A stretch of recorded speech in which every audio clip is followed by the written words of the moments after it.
فاطمہ کے والد ایک فیکٹری میں کام کرتے تھے۔ فاطمہ سب سے بڑی تھی، اس سے چھوٹی 2 بہنیں تھیں۔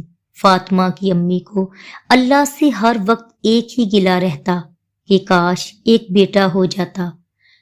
فاطمہ کے ابو اس کی امی سے کہتے کہ اللہ نے جو اولاد ہمیں دی ہے اس پر اللہ کا شکر ادا کرو۔ فاطمہ کو پڑھائی کا بہت شوق تھا۔ اس نے میٹرک کے پیپر دیے ہوئے تھے، بس چند دنوں میں رزلٹ آنا باقی تھا۔ جب رزلٹ آیا تو فاطمہ کی خوشی کا کوئی ٹھکانہ نہیں تھا۔ فاطمہ نے پہلی پوزیشن لی تھی۔ اس کے والد بہت خوش تھے، لیکن فاطمہ کی امی کہہ رہی تھی کہ بیٹیوں کو زیادہ پڑھانا نہیں چاہیے۔ پھر فاطمہ نے کالج میں ایڈمیشن لے لیا۔ وہ ڈاکٹر بننا چاہتی تھی۔ فاطمہ نے گھر میں ٹیوشن پڑھانا شروع کر دی۔ وہ کالج سے آنے کے بعد شام کو بچوں کو پڑھاتی تھی تاکہ گھر کے خرچ میں اپنے ابو کی مدد کر سکے۔ ایک رات سب سو رہے تھے کہ اچانک فاطمہ کے ابو کی طبیعت خراب ہو گئی۔ انہوں نے آہستہ سے اپنی بیوی ہاجرہ کو آواز دی۔ ہاجرہ اٹھ کر آئی اور کہا، آپ کو کیا ہوا؟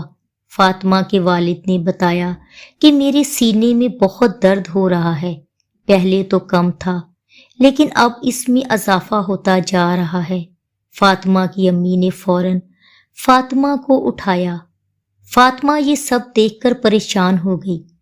گھر میں جو درد کی دوا پڑی تھی فاطمہ نے اپنے والد کو دی، لیکن کوئی فرق نہ پڑا۔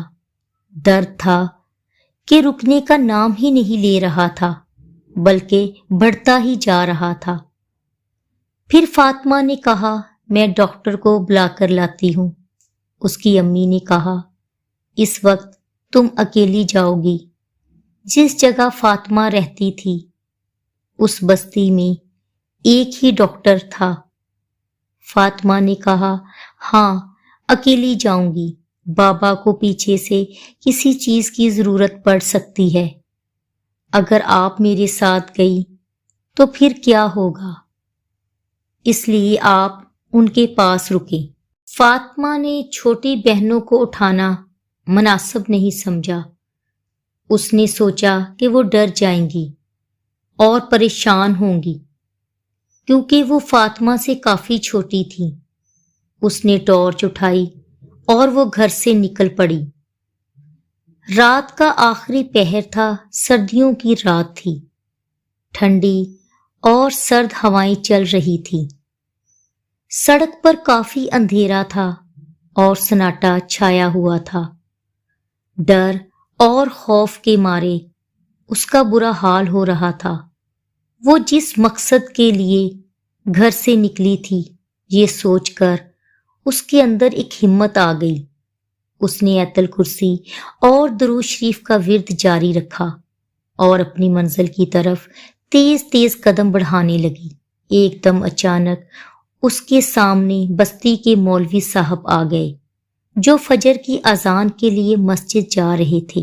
انہوں نے دیکھا اور کہا، بیٹا فاطمہ، تم اس وقت؟ فاطمہ نے کہا، بابا جان کی طبیعت بہت خراب ہے، میں ڈاکٹر صاحب کے گھر جا رہی ہوں۔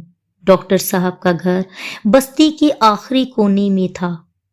مولوی صاحب نے کہا، تم اکیلی نہیں جاؤ گی، میں بھی تمہارے ساتھ جاؤں گا، اذان میں ابھی کافی وقت ہے۔ یہ سن کر فاطمہ کو کچھ تسلی ہوئی۔ فاطمہ نے کہا، آپ کا بہت شکریہ۔ پھر وہ ڈاکٹر کے گھر پہنچے اور ڈاکٹر کی گاڑی میں بیٹھ کر گھر آئے۔ ڈاکٹر نے فاطمہ کے والد کا چیک اپ کیا، پھر انجیکشن لگایا اور میڈیسن دی۔